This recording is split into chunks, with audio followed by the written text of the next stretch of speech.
Well, welcome to Energi Media. We're here today with Nikki Way from the Pembina Institute. Welcome to Energi Media, Nikki. Thanks for having me. We're going to take on a big topic today, and that is claims by people like Premier Jason Kenney, by the Alberta oil and gas industry, that Canadian oil and gas is produced in the most ethical, the most responsible, the most environmentally, the environmental regulations are the highest in the world. And that is an argument, a claim that begs to be tested. And so that's what you and I are going to talk about today. So let's just start in the most general sense. How would you respond to that claim? Well, I would say I want to see the numbers. I think one of the biggest problems that we have is actually a lack of transparency. Markham, you pointed me towards a study published in 2014, and it evaluated Canada, specifically Alberta, compared to other jurisdictions, including on metrics of transparency. But I think transparency is actually a really big problem, and that survey actually overlooks a few of the critical cracks in the system.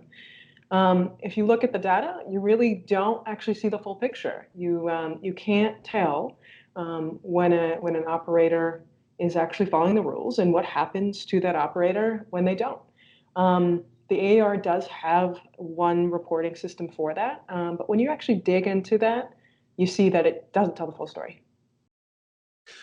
Well, the study that I referred you to, the mentioned, was published in 2014 by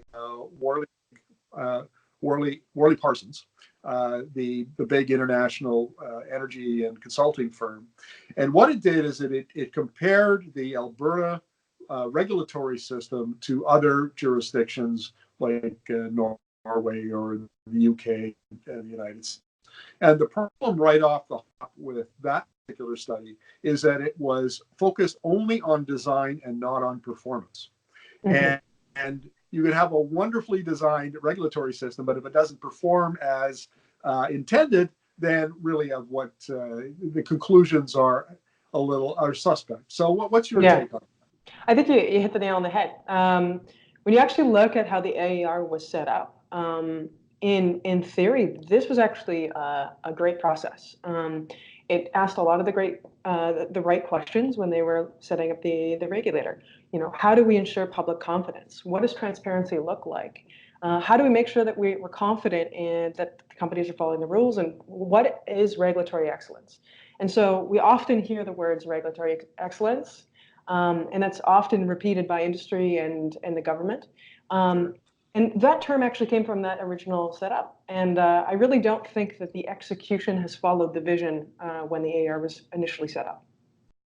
So we're talking about the Alberta Energy Regulator, and it's come under a lot of criticism in the last year or so, particularly from the pro-industry, the industry boosters, the industry itself, for being too slow, for being too much red tape and bureaucracy.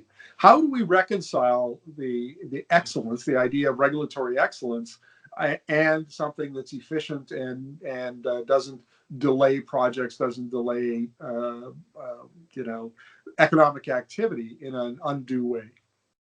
Yeah, we've often heard about the timelines, and I think that the way that they've been spoken about is actually quite misleading. They've picked one part of the AER mandate, talking about the orderly development of energy resources in Alberta. And you know what? I think it's not a bad idea to speed up approvals when it makes sense. And to be fair, the AER is actually focused quite a bit on that. You can look at the AER's website, and over 95% of their approvals have a turnaround time of 5 days. Many of those approvals are in the process of being automated. And so they may actually be approved in 15 minutes in a near future. So I think we've already kind of gone that far. But the second half of the AER's mandate is often overlooked when we're talking about this kind of stuff. And I think that's what's really concerning. The other half of the AER's mandate includes safe and environmental protection. And that is a part of the regulator that I think Albertans need confidence in before we speed up approvals. And we need to make sure that the AER has tabs on when companies are following the rules and ensuring those are happening. So you can have the best legislation in the world, and you can have the best paper rules, but if we're not following those rules, the regulator needs to be doing something. Well, the elephant in the room when we're talking about regulatory excellence, of course, is the oil sands and the tailings ponds, which now contain 1.3 trillion liters. I think there's 37 or 38 of those great huge ponds up in northern Alberta. And on the face of it, arguing that Alberta and Canada have the best regulatory outcomes, the best environmental protection outcomes, the tailings ponds, on the face of it, would seem to negate that. That's the argument against the argument, if you will. Yeah, it's certainly a massive problem the industry's been grappling with, and we've been involved in the discussions around tailings ponds for quite some time, and Sure. we've gone pretty deep into what does this actually mean. It's a real technological problem that remains to be solved, and we've seen a history of companies failing to actually meet the requirements that were set out, and then we've rewritten the rules, and we still are struggling to meet the basic rules that were laid out for the tailings ponds management. But that's just like one element. I mean, there's multiple elements that we still do not have information on. Are companies following their air quality requirements, for example? Are they following their GHG requirements? For example, the data that the AER does publish publicly on its compliance does not include any oil sands related contraventions. So what that means is that we have no public data that shows when an oil sands operation has a problem with perhaps a very dangerous air quality emission that may impact First Nations downwind. We don't actually have information about when those happen. We have to dig into the company's own reporting. We have to ask for those pieces of data, and then we have to add them up ourselves. The AER doesn't report when these companies have actually failed to meet the conditions on their approvals. And those conditions of the approvals were the big promises that these companies are supposed to be held to in order to actually operate these oil sands mines. These are big environmental questions. Yeah. I interviewed a former scientist who worked in this area for decades and was around in the 70s when the oil sands were just starting. I interviewed him this morning, in fact. And he said that over the years, he was satisfied that the oil sands monitoring system up until recently was fine. It was adequate to the task from a scientific point of view. His problem with it was, again, transparency. And the problem was that the NDP government, prior to the election of the UCP, had moved this monitoring agency back into government instead of leaving it at arm's length the way it finally had been set up. What's your take on that? Are you worried that this is going to be politicized, which will lead to a dilution of the effectiveness of monitoring? I think there's a long history of this kind of monitoring being politicized, and I think you pointed to a point of the history in the oil sands where there was a crisis in confidence in whether oil sands monitoring was actually something that public could believe in, and they created the arm's length scientific body that you mentioned, AMIRA. I think the biggest problem that we have right now is that we've now moved that around a couple different times. There's no stability. There's no transparency coming from those offices, and we really don't have a way for the public to look at the range of problems and see and evaluate for ourselves whether there is confidence in the numbers and the things that come out of that. Funding and the reshuffling and continued political involvement is a real big problem for sure.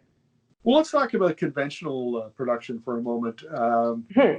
We hear stories all the time, but they're anecdotes about releases of noxious gas or problems. Farmers are unhappy, landowners are unhappy about the way in which oil and gas companies have treated their creeks or their fields, that sort of thing. Is that a really common problem, or are these kind of outliers and not something we should worry about? Well, I think the same answer. We have a transparency problem on that. The same data I've been referring to only refers to 4 different instances where a company may be non-compliant. So if I want to look and see how many times has a company flared when they weren't supposed to, vented when they weren't supposed to, and those have real impacts on people that are downwind. Those are the complaints that we hear about people feeling like their health is being impacted. Right. We can't track that in the system. When was a company not following the rules set out, and what happened to that company to ensure that they didn't continue to do that? I think it definitely can be a problem. I mean, people that are exposed to these wells sometimes don't even know that the project is going to happen until it happens. So there's equally a problem in the lead up of that.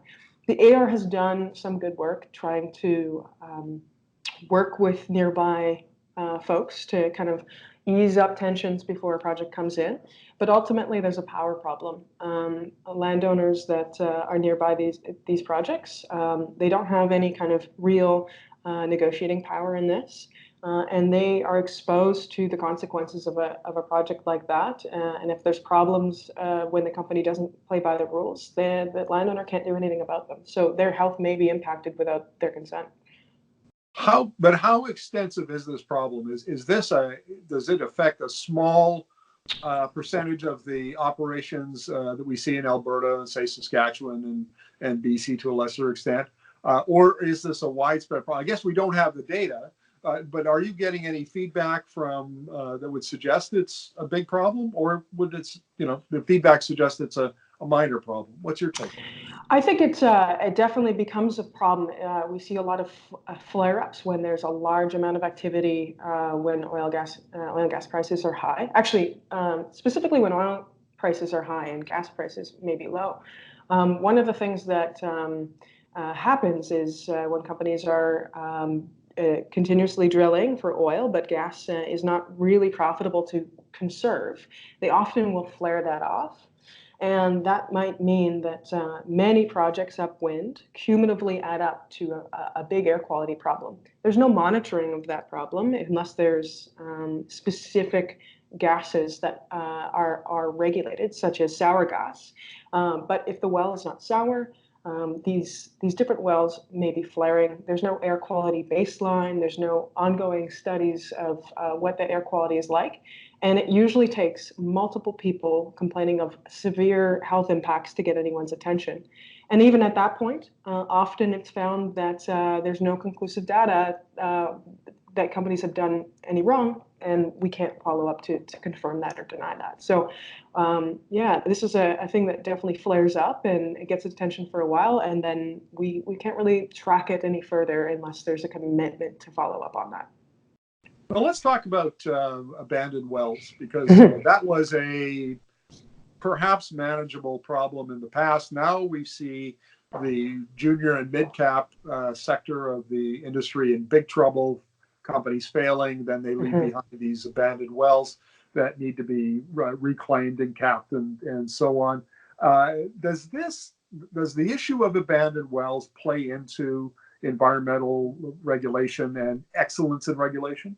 Absolutely. So just to be clear, we're actually talking about wells that are either inactive usually or orphaned. And so we have this growing problem of inactive wells. They're wells that don't bring any more money in, they sit idle, and are often neglected by the company because they're not profitable. And so now we see over 90,000 wells in Alberta that are inactive. And that's actually the big problem here.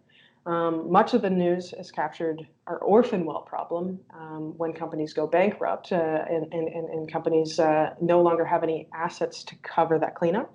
But I think the bubble that is a real risk for Alberta is this gigantic collection of inactive wells that aren't making any companies money, and the fact that we do not have the appropriate regulations and the appropriate enforcement to ensure that companies are cleaning them up before they hit financial trouble.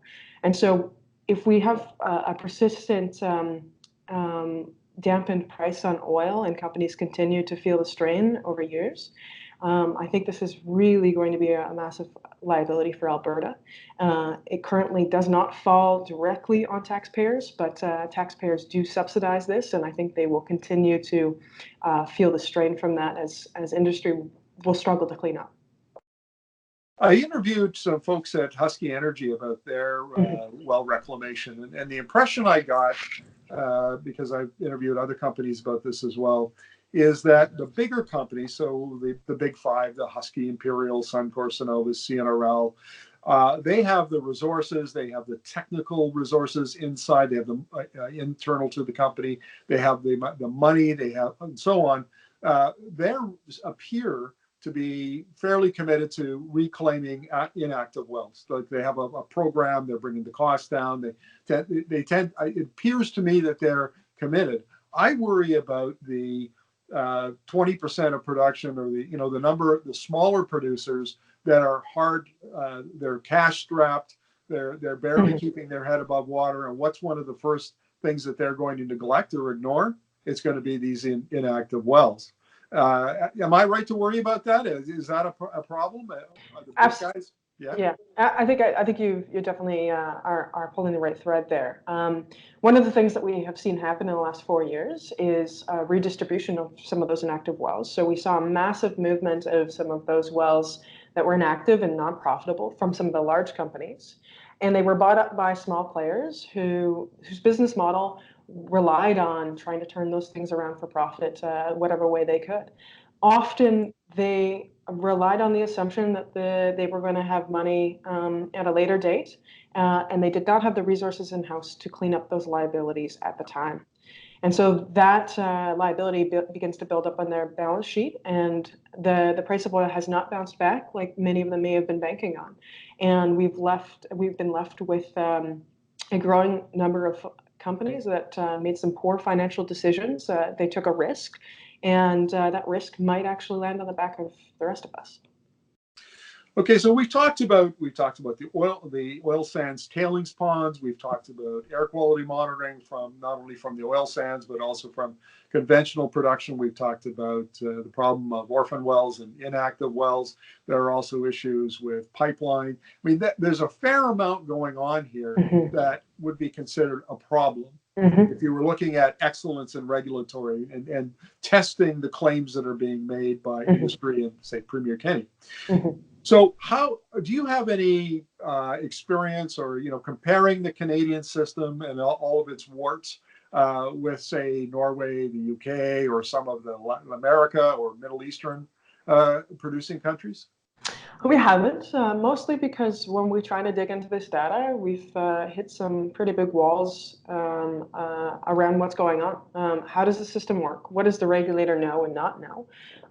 Again, this is not transparent, and when we ask for that data, it's layered within many different complicating things that don't yield any satisfying answers.